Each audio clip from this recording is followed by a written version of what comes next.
Well, good morning. Good morning. It's Wednesday. How y'all be? If you're watching the replay, go ahead and say #replay.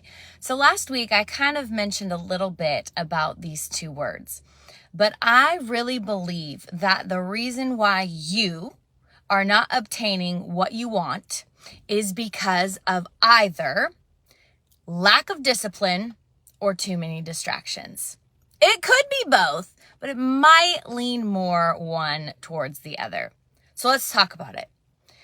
When you want something, you have to get clear, you have to get focused, and you have to do the things that will lead you toward the goal of which you want to obtain.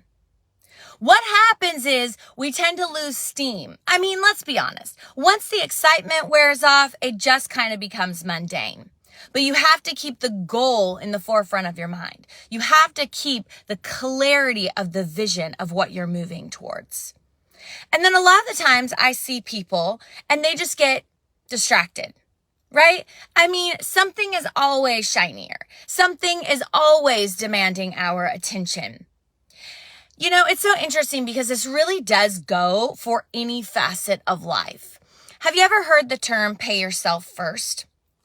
When it comes to finances, if you just kind of get your paychecks and you just let them run their course, you'll always be broke.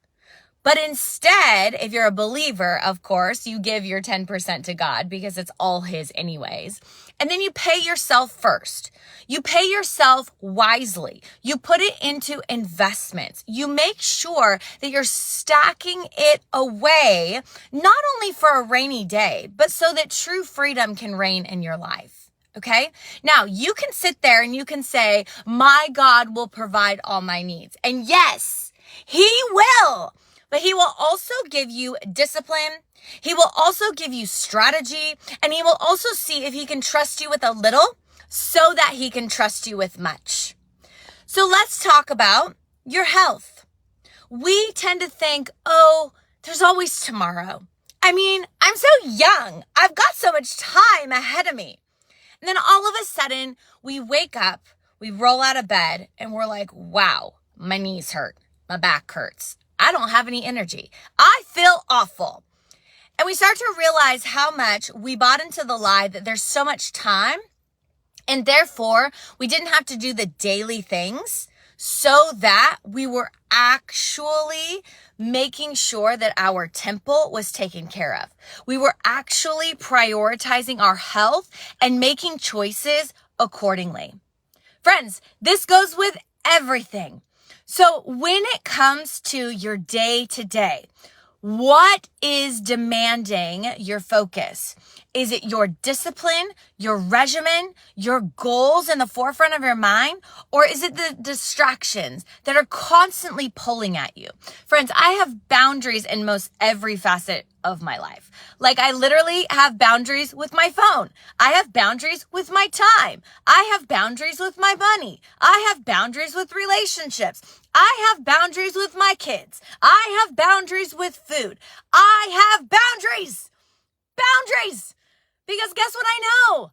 I know that if you just live frivolous, it'll be swept away. Time will be swept away. Resources will be swept away. Money will be swept away. Your goals and your visions will be swept away.